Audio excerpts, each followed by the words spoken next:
Marunong ka naman magbenta, pero bakit hanggang inquiry lang, hindi umaabot sa closing?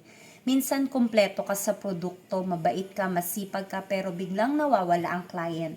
Ang totoo, hindi lang product ang binibili ng tao, connection ang hinahanap nila. Hello mga Conchava, this is Miss Natalie Concha of VS Concha Realty. Gusto ko pong i-share sa inyo ang isang mahalagang lesson na natutunan ko sa libro ni Coach Elven, yung Close Like a Champion. Sa selling, may dalawang mahalaga, skills at ang art.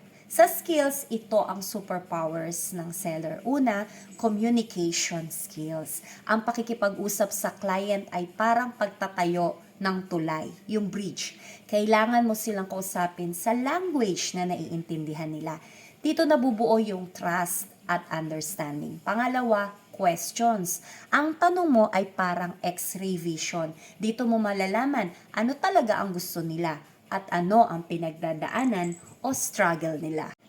At huwag kalilimutan yung active listening. Hindi lang basta nakikinig para sumagot, kundi nakikinig para intindihin. Minsan kailangan mo ring itanong, what's holding you back from getting started today? Dito lumalabas yung tunay na concern at dito ka nagiging solusyon, hindi seller. Yung art, the dance of influence kung tawagin. Ang selling ay hindi pilitan. Ito ay parang isang sayaw. Kailangan marunong kang magbasa ng sitwasyon. Kung excited ang client, go with the flow. Kung hesitant, huminto muna tayo sandali at mag-dig deeper. Huwag maliitin yung power of smile.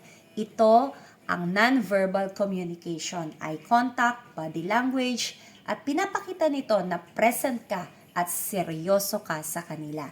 Mag-build po tayo ng strong rapport at higit sa lahat, gamitin po natin ang power of storytelling. Mas natatandaan ng tao yung kwento kaysa sa presyo at specifications.